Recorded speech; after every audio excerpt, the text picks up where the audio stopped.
بسم اللہ الرحمن الرحیم۔ شروع اللہ کے نام سے جو بڑا مہربان نہایت رحم والا ہے۔ تمام سننے اور دیکھنے والوں کو السلام علیکم ورحمۃ اللہ وبرکاتہ۔ آپ دیکھ رہے ہیں ایک وائس ناصر یوٹیوب چینل۔ عدالت فاروقی میں ایک ایمان افروز واقعہ۔ امیر المؤمنین حضرت عمر فاروق رضی اللہ تعالیٰ عنہ کی عدالت عالیہ میں ایک مقدمہ پیش ہوا۔ دو خوبصورت نوجوان ایک نوجوان کو پکڑ کر حاضر ہوئی اور فریاد کی، اے امیر المؤمنین، اس نوجوان نے ہمارے بوڑھے باپ کو قتل کر دیا ہے، اس ظالم قاتل سے ہمارا حق دلوائے۔ آپ رضی اللہ تعالیٰ عنہ نے ان کا دعویٰ سننے کے بعد ملزم کی طرف دیکھا اور دریافت فرمایا کہ تو اپنے سپاہی میں کیا کہتا ہے؟ تو اس ملزم نے عرض کی، ہاں امیر المؤمنین، یہ جرم واقعی مجھ سے صادر ہوا ہے۔ میں نے زور سے ایک پتھر اسے مارا تھا جس سے وہ ہلاک ہو گیا تھا۔ فاروق اعظم نے فرمایا، گویا تو اپنے جرم کا اقرار کرتا ہے۔ ملزم، ہاں امیر المؤمنین، یہ جرم واقعی مجھ سے صادر ہوا ہے۔ آپ رضی اللہ تعالیٰ عنہ نے فرمایا، پھر تم پر قصاص لازم ہو گیا اور اس کے عوض تمہیں قتل کیا جائے گا۔ ملزم نے جواب دیا، مجھے آپ کے حکم اور شریعت مطہرہ کی فتوی سے انکار نہیں، البتہ میں یہ گزارش کرنا چاہتا ہوں۔ ارشاد ہوا، بیان کرو۔ عرض کی، 3 دن کی مہلت چاہتا ہوں، 3 دن بعد حاضر خدمت ہو جاؤں گا۔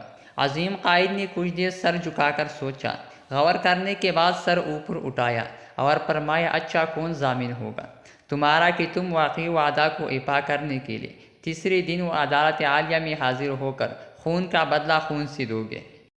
عمر فاروق رضی اللہ تعالیٰ عنہ کی اس ارشاد پر نوجوان نے پر امید نظروں سے حاضرین مجلس کا جائزہ لینے کے بعد حضرت ابوذر غفاری رضی اللہ تعالیٰ عنہ کی پرنور چہرے پر نگاہ گارتے ہوئے ارشاد کر کے کہا، یہ میرے ضمانت دے گی۔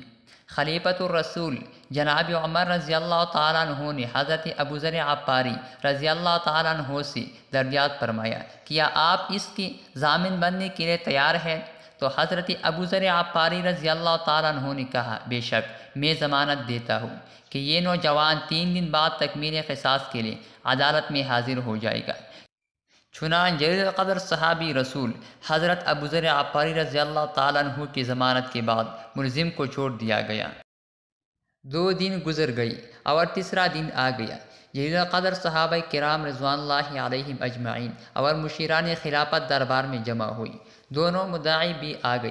حضرت ابوذر غفاری رضی اللہ تعالیٰ عنہ بھی وہاں تشریف لے آئی اور ملزم کا بے قراری سے انتظار ہونے لگا۔ جو وقت گزرتا جا رہا تھا، صحابہ کرام رضوان اللہ علیہم اجمعین کا اضطراب بڑھتا جا رہا تھا، کیونکہ ملزم ابھی تک نہیں پہنچا تھا اور وقت قریب آتا جا رہا تھا، اور صحابہ کرام رضوان اللہ علیہم اجمعین کو حضرت ابوذر غفاری رضی اللہ تعالیٰ عنہ کی نسبت پریشانی ہونے لگی تھی۔ مزید یہ کہ 1-2 مرتبہ مدعیوں نے بھی دریافت کی، مگر حضرت ابوذر غفاری رضی اللہ تعالیٰ عنہ نے ہر مرتبہ یہی جواب دیا کہ اگر 3 دن گزر گئی اور ملزم نہ آیا تو میں اپنی ضمانت پوری کروں گا، پریشانی کی کوئی بات نہیں۔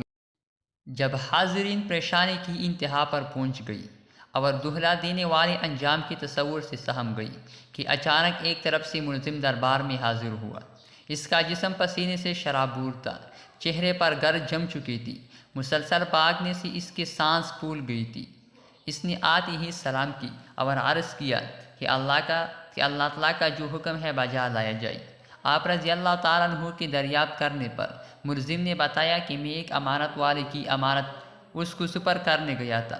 واقعہ یوں ہے کہ میرا ایک چھوٹا بھائی ہے، والد فوت ہو گیا، موت سے پہلے اس نے میرے پاس میرے چھوٹے بھائی کے لیے کچھ سونا رکھا تھا اور وصیت کی تھی کہ جب وہ جوان ہو جائے تو اس کو سپر کر دینا۔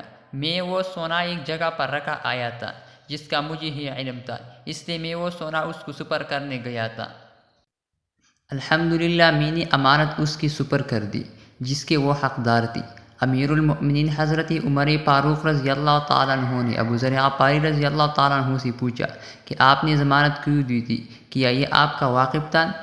انہوں نے کہا کہ میرا اس سے کوئی تعلق نہ تھا، صرف یہ بات تھی کہ جب اس نے پر امید نگاہوں سے میرے طرف دیکھا تو مجھے خیال آیا کہ اگر بڑی مجمع میں بھی اس کی ضمانت نہ دوں تو کل قیامت کے دن رب العزت کے سامنے شرمندہ ہونا پڑے گا کہ اتنے آدمی میں سے کوئی بھی اس کا ضامن نہ بن سکا، اس لیے میں نے اس کی ضمانت دی، حالانکہ میں اسے بالکل نہیں جانتا، نہ مجھے معلوم ہے کہ یہ کہاں رہتا ہے، بس اس کی ظاہری شرافت نے مجھے یقین دلایا تھا کہ وعدے کا پکا ہے، اس لیے میں نے ضمانت دی۔ یہ بات سن کر حاضرین اشک آلود ہو گئے۔ مدعیوں نے التجا کی کہ اے امیر المؤمنین، ہم نے اپنے باپ کا خون معاف کر دیا۔